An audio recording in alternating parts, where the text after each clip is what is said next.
Ku ndryshon një makinë kineze e versionit europian nga një makinë kineze e prodhuar për pjesën tjetër të botës? Jam në Electric Cars Albania, ECA, po jap një komandë me zë dhe po mundohem t'ju shpjegoj me Elizeon. Please, close the driver window.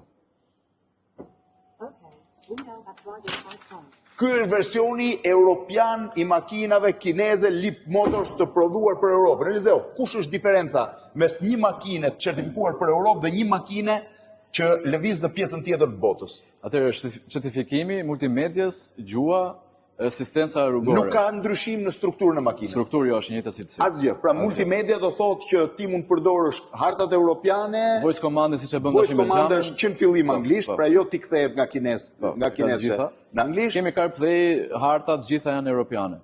Është njëkohësisht karikimi? Porta karikimit është ndryshe nga Kina, është sistemi CSS2, pra versioni europian i karikimit. Dhe hecja në rrugë në Edhe linjë. asistenca drejtimit rrugor, që është Europa ka ligje strikte për këtë pjesën. Ku certifikohen makinat kineze që përdoren në Europë? Kjo makinë që po shohim këtu certifikohet në Luksemburg. Në Luksemburg, çdo lloj makine që përdoret në territorin e BE-s duhet certifikohet përpara në Luksemburg. Gjithmonë. Dhe kjo është e certifikuar për të lëvizur në Bashkimin Evropian.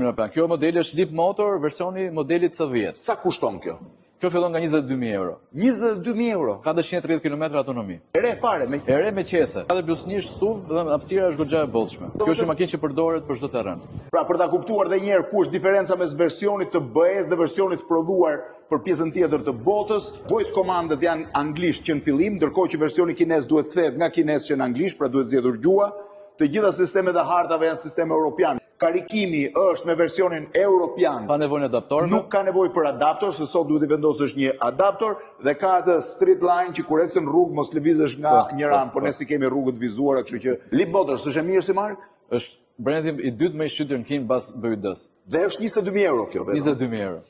22.000 euro dhe kjo është e certifikuar për BE, është diferenca mes makinave të BE-s dhe makinave që prodhohen për pjesën tjetër të botës. Të gjitha në të njëjtën fabrikë në Kinë.